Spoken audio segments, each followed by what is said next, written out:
బుధవారం Jangareddygudem RDO MV Ramana ఆధ్వర్యాన జిల్లా అధ్యక్షతన జిల్లాలోని అన్ని శాఖల అధికారులతో బుధవారం పట్టిసీమ పుణ్యక్షేత్రం రేవు వద్ద సమీక్ష సమావేశాన్ని నిర్వహించారు. ఆర్డీఓ రమణ మాట్లాడుతూ గోదావరి నది మధ్యలో జరిగే ఈ ఉత్సవాలకు దూర ప్రాంతాల నుండి భక్తులు వస్తారని, వారికి గోదావరిపై అవగాహన ఉందన్నారు. మహాశివరాత్రి ఉత్సవాలకు వచ్చే భక్తులకు ఎటువంటి లోటుపాట్లకు తావు లేకుండా చర్యలు తీసుకోవాలని తెలిపారు.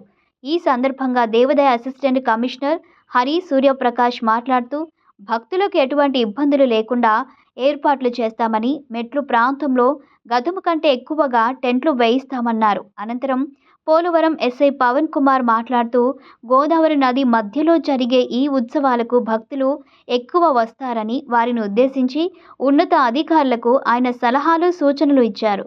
ప్రధానంగా గోదావరి ఇసుక తిన్నెలపై మైకులు ఏర్పాటు చేసి కంట్రోల్ రూమ్ నుండి మాట్లాడితే దేవస్థానం వరకు వినబడేలా చేయాలన్నారు. దీని ద్వారా రాత్రిపూట భక్తులకు కంట్రోల్ చేయవచ్చని, ఎవరైనా తప్పిపోయినా, ఎవరికైనా ప్రమాదం జరిగినా వెంటనే మైక్ ద్వారా కంట్రోల్ రూమ్కు తెలియజేయవచ్చని చెప్పారు. ఉత్సవాలకు గోదావరి నది మధ్యలో ఏర్పాటు చేసే రోడ్డు మార్గాన్ని బోర్డు సూపరింటెండెంట్ అధికారుల ద్వారా పరిశీలన చేసి రేవును పాటదారులకు అప్పచెప్పడం జరుగుతుందన్నారు. ఈ కార్యక్రమంలో ఆలయ కార్యనిర్వహణ అధికారి Chaganti Suresh Naidu, tahsildar Sairaju, MPP Sunkara Reddy, MPDO E Srinivasa Rao, Polavaram DSP M Venkateswara Rao, CI Bala Suresh Babu, SI Pavan Kumar, panchayati sarpanch Sabbarapu Sriramachandramurthy, panchayati కార్యదర్శి తాతి విజయ్ కుమారి, ఎంపీటీసీలు, revenue department, forest department, excise శాఖ, వివిధ శాఖల అధికారులు, సిబ్బంది తదితరులు పాల్గొన్నారు. చాలామంది మీకు బౌండరీస్ ఉంటాయి అదర్ డిపార్ట్మెంట్స్కి, ఆ బౌండరీస్కి కన్ఫైన్ అయిపోతున్నారు.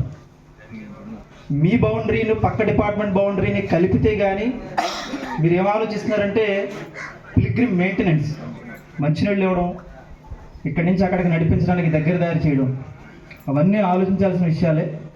అన్నిటికంటే టాప్ మోస్ట్ కన్సర్న్ ప్రపంచం అంతా ఇటువైపు తిరిగి చూసే సందర్భం ఎప్పుడు వస్తుందంటే ఏదైనా ఒక ఇబ్బంది జరిగితే, ఏదైనా ఒక మనిషి ప్రాణానికి ఇబ్బంది కలిగే పరిస్థితి వస్తే టోటల్ ఫోకస్ ఇటువైపు అనేది షిఫ్ట్ అయిపోవడం జరుగుతుంది.